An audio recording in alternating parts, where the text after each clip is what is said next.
I got better. I got better day by day and week by week and month by month, and I'm asking you to do the same thing until you can develop a long arm and a long reach, until you can develop influence that won't quit. Touch people next year you couldn't touch this year. Touch people now you couldn't touch before. Conduct a meeting now you couldn't conduct before. Heart and soul now mixed in there that wasn't theirs, missing before. I'm asking all of you to get better in spite of the winters, in spite of the downturn, the money downturn, the social downturn, the personal downturn, whatever it is. Just get stronger. Get better. We've all got those personal winters. We've got a chance to grow like never before, but I'm telling you, there's going to be many enemies that's going to try to prevent us. As soon as you plant the garden, the busy bugs and the noxious weeds are out to take it, and you've got to learn not only to nourish your values, you've got to learn to do battle with your enemies. Whatever threatens you, I'm asking you to threaten it back. Take care of your responsibility, but don't take anything off of anybody. Somebody wants to destroy your chances for a good future by their negative talk, negative thinking, putting it all down. I'm telling you, walk away if you have to. Walk away. Whatever threatens you, threaten it back. Whatever threatens your opportunity, threaten it back. Now, some of our enemies are on the outside, but here's the most important thing to understand. Some of our enemies are on the inside. Let me give you a quick list. Indifference. You got to do battle with your own indifference. Boy, it's easy to coast, especially if you've accomplished something, extraordinary. Now, somebody says, well, I got to relax. Here's the key. Not too long. The weeds will take all you plant if you rest too long. Don't rest too long. Indecision. You got to make those decisions. The ones that don't turn out to be good gives you experience to make better decisions. Don't let much time go by without making some decisions. The ones that you can make quickly, make them quickly. The ones that take time, take your time. But get those decisions made. Don't let indecision be an enemy, rob you of the future, empty your bank account, leave you with zero in the purse. Don't let that happen. The next one is doubt. Sure, there's doubts on the outside. People doubt that America's going to make it. People doubt that Europe's going to make it. People doubt that Russia's going to make it, that Poland's going to make it, that Czechoslovakia's going to make it. They doubt the whole world is going to make it. But I'm asking you not to pick up all those doubts. I'm asking you to have some faith, have some courage, believe, drive your doubts into a small corner.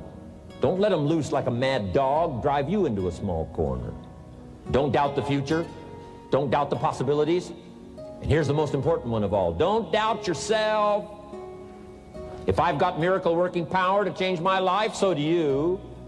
If I've got the ability to change, so do you. If I've got the ability to read, so do you. If I can discover, so can you. If I can grow, you can grow. If I can develop, you can develop. If I can get an invitation like I got 6 years ago, help take something around the world, so can you. I'm asking you, don't sell yourself short. I'm asking you to drive worry into a small corner. You got to worry some. All this negative stuff serves some purpose. But the key is for you to be the master, not the servant. If it's 2 o'clock in the morning and your daughter's not home yet, best you worry. In New York City, if you step off the curb and one of those yellow taxis is coming, best you worry. But here's what I'm asking you to do. You be the master of worry. Drive it into a small corner. Don't let it loose. And I'm asking you to go home with some new faith and some new courage. I'm asking you, don't worry. Drive it into a small corner. We've all got concerns, and sometimes we all wonder. And sometimes there's a little crack of doubt. We worry a little, but I'm telling you, drive it into a small corner. Drive your worries into a small corner. Enemies of the mind you got to do battle with in the summer. One is pessimism that tries to get you only to see the negative side. Of course, there's the negative side. Life is part negative. What else is new? If the glass is half empty, it is half empty. You say, well, I've been only taught to see that it's half full. Well, sure, it's half full. But it's also half empty. I mean, can't you handle that? I mean, that's not too difficult. But here's what pessimism would try to get you to do. Believe that it's only half empty. And when pessimism comes to your mind, you've got to educate pessimism, because pessimism is stupid. Pessimism tries to get you to believe that it's only half empty. You got to say, pessimism, you've never been to school. Too dumb and stupid to know. Of course it's half empty, but it's not only half empty. It's also half full. I'm asking you to be in charge. Be in charge of your own mind. Be in charge of your own destiny. Do battle with your enemy in the summertime. In the summertime, you got to learn to love like a mother, hate like a father, give life like a mother, nourish, take life like a father. Father says to whatever threatens his family, take 2 or 3 more steps toward this family and threaten them, you'll cease to exist. I'm father, I kill. To battle with your enemies. Now, it's also possible to love like a father and hate like a mother. I'm not saying that isn't possible. Nothing more dangerous than an angry mother. I saw an article in a magazine a little bit ago up in Canada.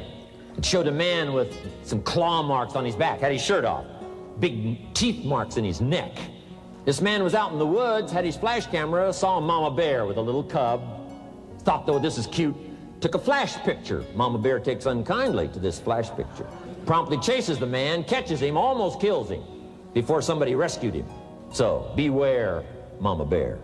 Love like a father, hate like a mother, give life like a mother, take life like a father, however you want to arrange it, just so you nourish your values, nourish your family, nourish what's valuable for you, nourish your organization, take care of your responsibilities, feed, nourish, but then I'm also asking you to do battle with your enemies. Take sword to your enemies. Whatever's going to destroy those values, take sword to it.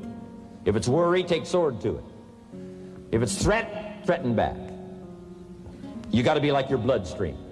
Good illustration. Red corpuscles to nourish, like a mother.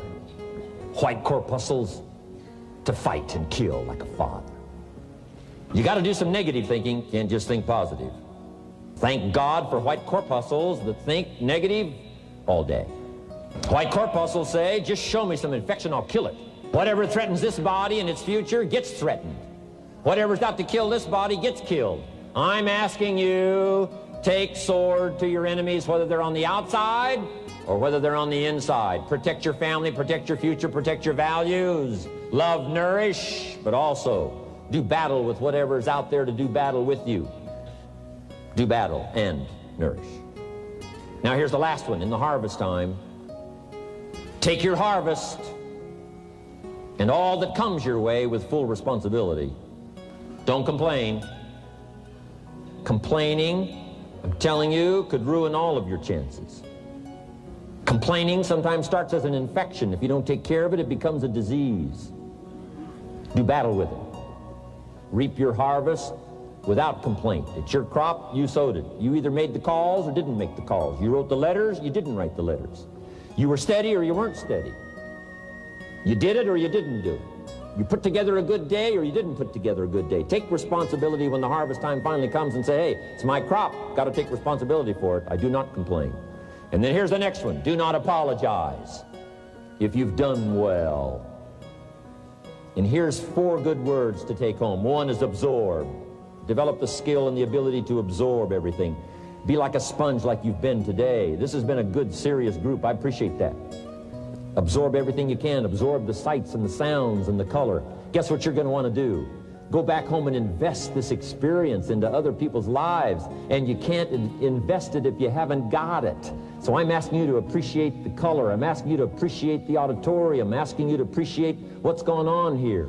I'm asking you to appreciate each other. Soak this all up. Soak it all up. It's called absorb, absorb, absorb. Then when you get back home, you can give out, give out, give out. And you'll have an extraordinary effect on the people that you reach out and touch. Here's the next one. Develop the ability to respond. Don't just be touched with the challenge. I'm asking you to be touched with the problem. Let people's problems get to you. Let people's problems touch your heart this year like never before. Be touched. Let life touch you. Don't let it kill you, but let it touch you. The problems that are out there, people struggling with their economy, struggling with their health, struggling with their future, I'm asking you to let that get around your heart. Let it do something to you. Don't go untouched. Don't go unmoved.